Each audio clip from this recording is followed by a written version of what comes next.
আমি কিছু বললে তো বলবে যে উনি শিক্ষকতা করছেন, আজকেও বলেছেন। এখন কেউ যদি নিজেকে ছাত্র মনে করে আমি কি করতে পারি? সামান্য বাহানায় যেন আমরা কথায় কথায় ওয়াক আউট না করি।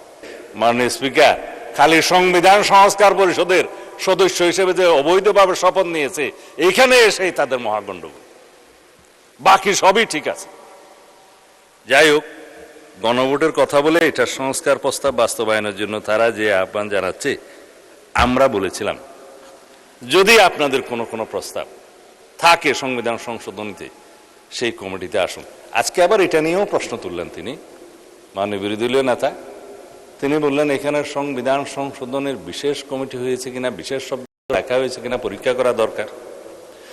মাননীয় স্পিকার, আমি কিছু বললে তো বলবে যে উনি শিক্ষকতা করছেন, আজকেও বলেছেন।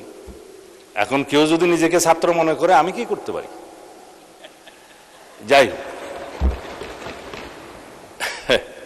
সংবিধান সংশোধন বিশেষ কমিটি সংসদের, এটা যেমন বিশেষ কমিটি, আজকে যেটা সংশোধিত করেছেন আর একটা বিশেষ কমিটি, ওইটাও বিশেষ কমিটি। এই বিশেষ কমিটি গঠনের বিধি তো আছে 266-এ, এবং প্রত্যেকটা বিশেষ কমিটির টার্মস অফ রেফারেন্স ওখানে উল্লেখ থাকতে হবে যে জন্য এই বিশেষ কমিটি করা হলো। সেইখানে টার্মস অফ কন্ডিশন লেখা আছে জাতীয় সংসদের 266 অনুসারে সংবিধান সংশোধনের জন্য বিশেষ কমিটি, তার টার্মস অফ রেফারেন্স হচ্ছে সংবিধান সংশোধনের জন্য রিপোর্ট প্রণয়ন কর।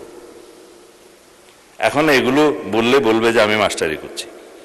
মাননীয় স্পিকার, আমরা আহ্বান জানাবো মাননীয় বিরোধী দলের নেতা এবং সকল বিরোধী দলের সদস্যদের, এই সংসদকে আমরা জীবন্ত রাখি, ভাইব্রেন্ট করি, সমস্ত আলাপ আলোচনা এখানেই করি, এবং সামান্য বাহানায় যেন আমরা কথায় কথায় ওয়াক আউট না করি।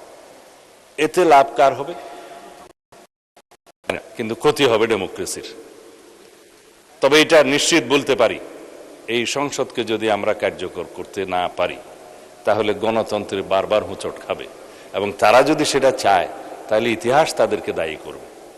আমরা এখানে বিরোধী দল সরকারি দল সবাই মিলে সমস্ত ইস্যুতে আলাপ আলোচনা করে এখানে আইন প্রণয়ন করে তারপর আমরা বাংলাদেশটাকে সুষ্ঠুভাবে ডেমোক্রেটিক দ্বারাই চালাতে চাই। এটাই ছিল জুলাইয়ের অভ্যুত্থানের আমাদের প্রত্যাশা।